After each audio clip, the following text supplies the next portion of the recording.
My manipulative boyfriend pulled a cheating prank on me on my birthday, so I left and went MIA for days. He somehow convinced me to stay with him, but then revealed a disturbing secret about the prank. Last week was my birthday, so I got off work early, but when I came home I saw a random woman lying on my boyfriend. When he saw me, jumped up, then got in between me and the door as I had turned around to leave. "It's just a prank, sweetheart," he said. And out of nowhere, 10 of his friends came downstairs with a cake and presents. I was crying as I thought I had just been cheated on, but my boyfriend told me to stop. "I know you said you didn't want to party, but don't you think this is cool?" I kept crying, however, and that's when he got more aggressive. "Oh my God, stop being so sensitive.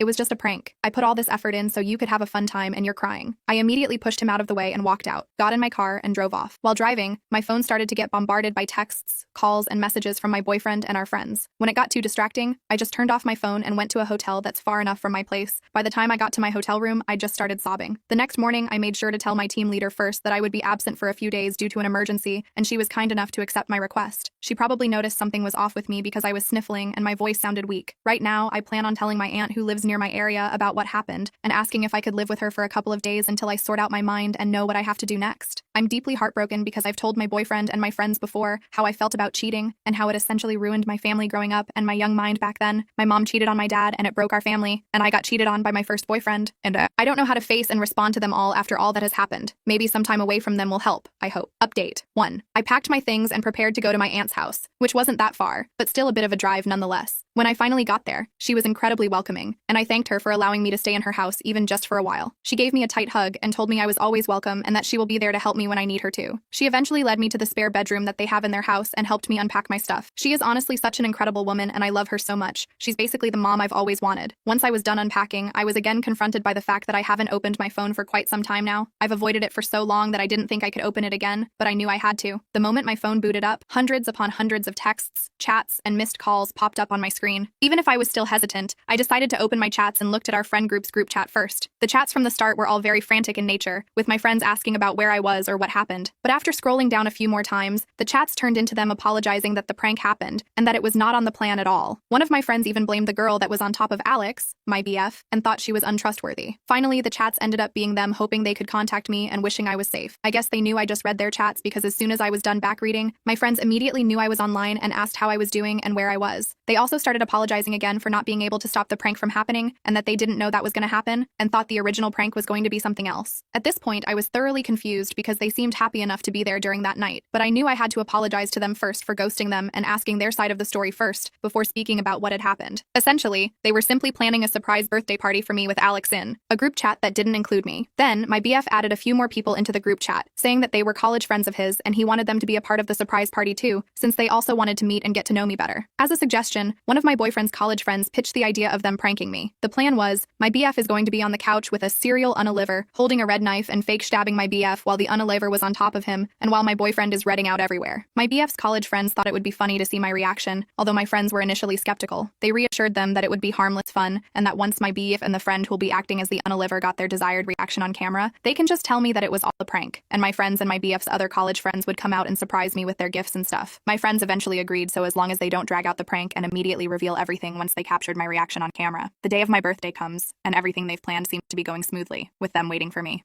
My BF's college friends ushered everyone to hide while they set up the prank, and when it was done, they would hide too. When they finally heard my BF say they can come out, they thought the prank was a success because I looked absolutely mortified. But they knew something was up when even after the prank was revealed, I was still looking shocked and almost teary-eyed even, until I finally turned around and left. They were understandably shook and confused, thinking the serial killer prank was too much. But knowing me, I wouldn't have minded it at all since I love scary movies and an avid horror enjoyer. That was then they realized that my BF's female college friend was on top of my BF, not wearing any costume and not holding any fake red knife. They then saw my BF pushing his female college friend away from him and chasing after me. Some of them also tried to follow me, while some were asking what happened to the original plan. Even my BF's other college friends were wondering why their female friend wasn't in costume, but she was just silent. After a few minutes, my BF came back to our apartment looking distraught and crying. He then tells everyone that they should all go and proceeds to go to our bedroom.